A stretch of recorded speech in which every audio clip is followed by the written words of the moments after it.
Tonight on Cyberlife. We've all heard them. Strange and terrible things that happen to a friend of a friend.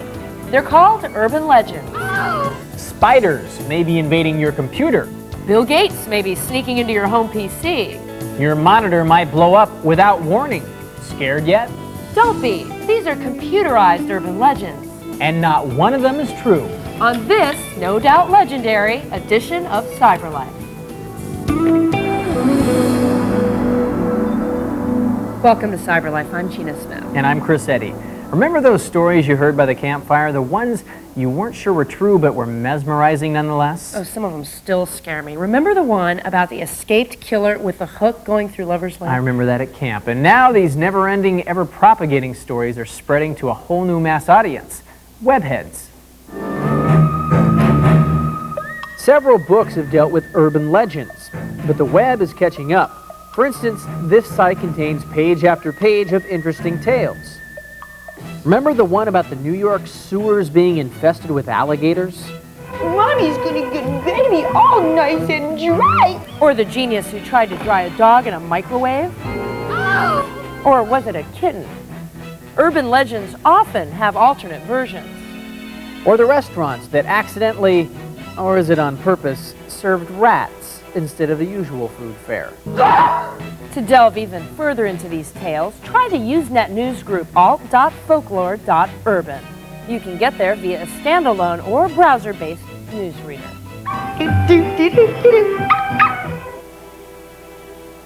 Of course, any culture that's exploding as fast as the digital world is going to have its own myths and legends. For instance, at this very moment, there are thousands of otherwise savvy surfers who are navigating the net in fear. They're victims of an online scare that has crawled from one end of the web to the other. If you've been online over the past few weeks, you've heard about them. They're the Black Widows of the World Wide Web, little malicious programs written by hackers using Java, the new internet programming language. You've read that if you accidentally trigger one of their web hiding places, these poisonous programs can scurry into your hard drive and wreck your data. But Cyberlife wanted to know, is all this digital arachnophobia justified, or just the latest computer hoax? We went to the source, Java's inventor, James Gosling. They're more of a hoax than anything else.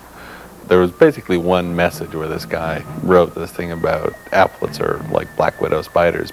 But if, say, you go to a web page and it's got one of these black widow applets that sits in an infinite loop and it soaks up all your CPU time, you just hit the stop button on the web page and it goes away, and then you just don't visit that page again. This isn't to say that it couldn't happen, but for the moment, the notion of online black widows belongs with the greatest of internet legends.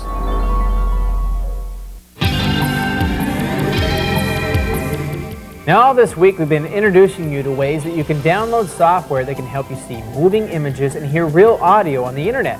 Now we're going to get down to the really fun part, the online chat. All of the commercial services, like America Online and the Microsoft Network, have live chat areas where you can go and chat. That is, exchange typed messages in real time with just about anyone on just about any topic at just about any time of the day or night.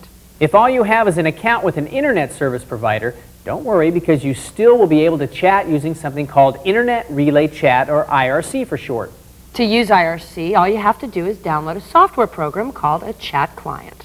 A popular one is called Netscape Chat, named after one of the most widely used web browsers, Netscape Navigator. So if you're using Navigators, your web browser, just point it to Netscape's homepage at the address below and follow the instructions. It shouldn't take you more than 5 minutes to download. Once you have everything in place, you'll be able to chat with, well, people like us. That's right. On Saturday, July the 6th at 3 p.m. Pacific time, we'll be hosting a live chat for Discovery Online.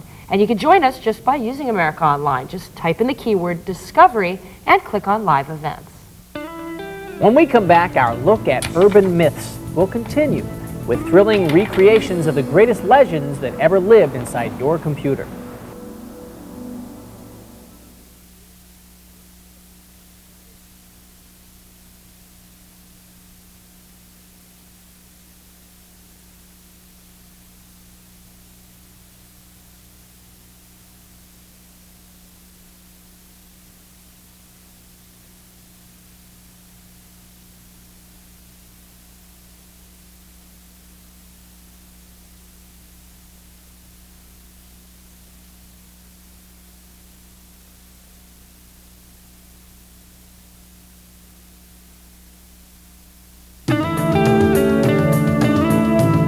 The exploding cactus. No, the flying scuba diver. Oh, Remember that's a that good one. I do remember that one. What about the hidden message in the Scotch bottle? Oh, that's it. That's the one.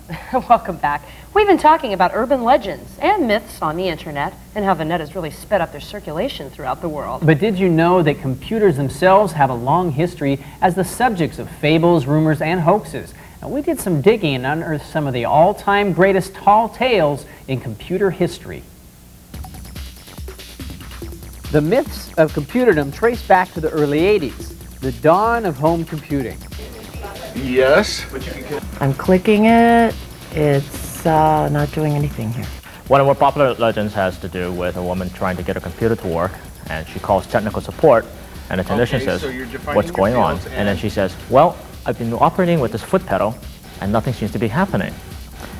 And he says, "What foot pedal?" And asked her a few more questions, and as it turns out, she's using the mouse as a foot pedal and trying to get it to go on with the on switch. Now, history is also cruel to the neophyte who is alleged to have gone through boxes of discs, removing the annoying cover that stood between him and his floppy. In fact, rumors of bizarre disk use survive to this day. So this fellow calls technical support about trying to get a file to work off his floppy drive. They go back and forth a few times and it doesn't seem to work. Well, would you make a copy of that floppy and send it to me, and I'll take a look at it and get back to you. A couple days later, a technician receives in the mail a Xerox copy of the floppy disk. If you think we're just having fun with you new kids, think again. Right, with the explosion of the internet, even the savviest geek falls prey to the most common fish story of them all. That would be the virus hoax. 1989's exploding monitor virus myth was a perfect example. The Associated Press reported that there was this virus running around, and that if you had it, your monitor would melt down and then would burst into flame. Another flare-up came when Microsoft Network began. It would scan customers' computers to see what software they had. And people said, "Oh my God, it's trying to find out what software I've pirated or what letters I've written to my girlfriend." And all it wanted to do was it wanted to make sure that it could operate with any other software that it knew about. Needless to say, your secrets weren't being relayed back to Seattle. But like all good urban legends, thousands will swear that it happened to a friend of a friend. Well, that wraps up this edition of Cyberlife. If you'd like more information on any of tonight's stories, you can find us on Discovery Online. Now, tomorrow at 6 p.m. Eastern, 3 p.m. Pacific, we're hosting a special online chat about urban legends. To get the details on how you can join in, head to Discovery Online and our website. Now, once you're there, we'll point you to where you need to go. And what you need to do. I'm Chris Eddy. And I'm Gina Smith. We'll see you tomorrow.